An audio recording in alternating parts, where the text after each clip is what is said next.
성도들의 삶 속에 어려운 것 중에 하나가 바로 겸손입니다. 하지만 어렵더라도 겸손의 삶을 살아가야 합니다. 사울은 사무엘이 정한 기한대로 이르 동안을 기다렸으나 사무엘이 길갈로 오지 아니하매 백성이 사울에게서 흩어지는지라. 사울이 이르되 번제와 화목제물을 이리로 가져오라 하여 번제를 드렸더니 번제 드리기를 마치자 사무엘이 온지라. 사울이 나가 맞으며 문안하매. 겸손은 정의하기가 쉽지 않습니다. 그렇다면 겸손은 무엇일까요? 첫 번째로 겸손은 성품이 아니라 관계입니다. 일반적으로 교만과 겸손은 인간 관계 속에 일어나는 사회적 개념으로 정의합니다.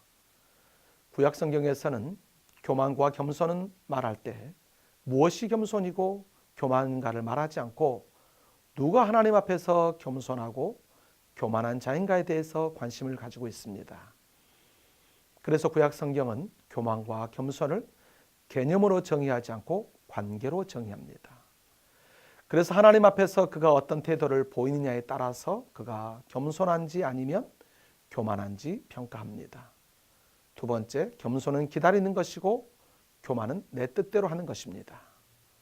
사울 왕은 사무엘 없이 혼자서 번제를 드리고자 하였습니다. 그는 제사장도 예언자도 아니지만 왕이기에 모든 것을 할 수 있을 것이라 생각한 것 같습니다. 자신감에 넘친 사울은 하나님의 종이 그를 위해 기도해 주기를 바라거나 그의 충고를 듣기를 위해 기다릴 필요가 없다고 생각한 것 같습니다. 만약 간절하게 기다리는 마음이라면 그의 사환이라도 사무엘에게 보냈을 것입니다. 사울 왕은 전혀 그런 행동을 하지 않고 제사를 드린 것입니다. 세 번째로 겸손은 맡기는 것이고 교만은 내가 하는 것입니다. 사울 왕은 이스라엘 사람들이 거의 다 흩어져 가는데 그는 다른 방법으로는 그들이 흩어지는 것을 막을 수 없다고 생각했습니다. 그리고 그는 그의 신앙심 때문에 그렇게 하였다고 변명합니다. 그는 하나님께 기도드리며 번제 드리기 전에는 결코 블레셋 사람들과 싸우지 않겠노라고 어떻게 기도드리기 전에 싸움에 나갈 수 있겠느냐 하는 생각 때문에 그랬다는 것입니다. 여러분, 우리가 하나님께 예배를 드리는데 하나님의 방법이 아니라 우리의 방법대로 예배를 드리면 그것을 하나님께서 기쁘시게 받으실까요? 이스라엘의 전쟁이 누구의 손에 있는 것인가를 그는 망각한 것입니다. 전쟁의 승리가 사람의 수로 이루어지는 줄 알았던 것입니다. 네 번째로 겸손은 눈에 보이지 않는 하나님을 보는 것이고 교만은 눈에 보이는 적을 보는 것입니다. 사울은 그들 앞에 온 블레셋 사람을 보고 겁을 먹었습니다. 그 군사들은 마치 모래밭에 모래같이 많았다고 합니다. 여러분, 이 정도의 수면 겁을 먹을 만도 합니다. 사울은 이스라엘을 지키시는 하나님을 보지 못하고 눈앞에 적군만 보았던 것입니다.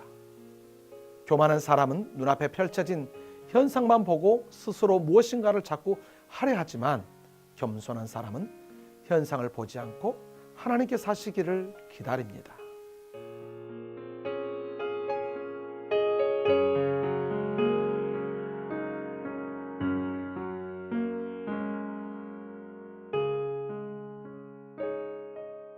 사랑하는 CTS 시청자 여러분, 겸손하게 살며 교만하지 않도록 늘 우리의 심령을 조심해야 할 것입니다.